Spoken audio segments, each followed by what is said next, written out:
నరసింహావతారం భక్తిని రక్షించిన దైవశక్తి. పురాతన కాలంలో రాక్షసరాజు హిరణ్యకశిపుడు భూమిపై అధికారం చెలాయిస్తూ భగవంతుడినే తాను అనుకుంటూ పూజలు నిషేధించాడు. అతనికి బ్రహ్మదేవుడు ఒక వరం ప్రసాదించాడు.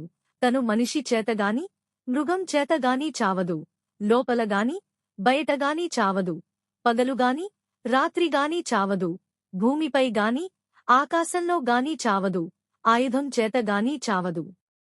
కాని అతని కుమారుడు ప్రహ్లాదుడు మాత్రం భగవంతుడైన విష్ణువు మీద అపారమైన భక్తి కలిగినవాడు. హిరణ్యకశిపుడు ఎన్నో పద్ధతుల ద్వారా అతనిని మార్చేందుకు ప్రయత్నించాడు. అతన్ని అగ్నిలో వేశాడు, ఏనుగుల కింద నలిపించాడు, సముద్రంలో పడేశాడు. కాని ప్రహ్లాదుడిని విష్ణువు ఎప్పుడూ రక్షించాడు. ఒకరోజు హిరణ్యకశిపుడు కోపంగా ప్రహ్లాదుని అడిగాడు, నీ విష్ణువు అన్ని చోట్లా ఉన్నాడట, ఈ స్తంభంలోనూ ఉన్నాడా? ప్రహ్లాదుడు భయం లేకుండా సమాధానం ఇచ్చాడు, అవును తండ్రి, ఆయన ఇక్కడే ఉన్నాడు. హిరణ్యకశిపుడు కోపంతో ఆ స్తంభాన్ని మోకాలితో బలంగా కొట్టాడు. అప్పుడు ఆ స్తంభం చీలిపోయింది. భూమి కంపించిపోయింది. అంతటనుండి నరసింహ స్వరూపంలో స్వయంగా విష్ణువు ప్రత్యక్షమయ్యాడు. అర్ధమనిషి, అర్ధసింహ రూపంలో, భయంకరమైన అగ్నికీలలు వంటి కళ్లతో, భూలోకాన్ని కంపించబోయే గర్జనతో.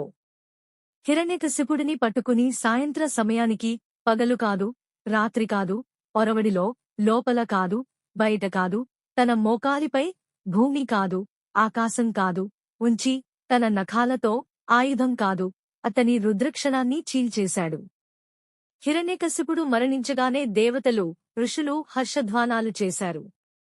కాని నరసింహస్వామి ఆగ్రహం ఇంకా తగ్గలేదు. అప్పుడు ప్రహ్లాదుడు మృదువైన స్వరంతో నరసింహుణ్ణి ప్రార్థించాడు. తన భక్తుని భయహరమైన భక్తిని చూసి నరసింహుడు తన ఆగ్రహాన్ని తగ్గించుకున్నాడు. ప్రహ్లాదునికి ఆశీర్వాదాలు ఇచ్చి ఆయన తనదైన దివ్యరూపంలో మాయమయ్యాడు. అలా నరసింహ అవతారం నిరూపించింది, ధర్మాన్ని నమ్మినవారిని దేవుడు ఎప్పుడూ రక్షిస్తాడు. దైవాన్ని ఎవరూ ఎప్పుడూ సవాలు చేయలేరు.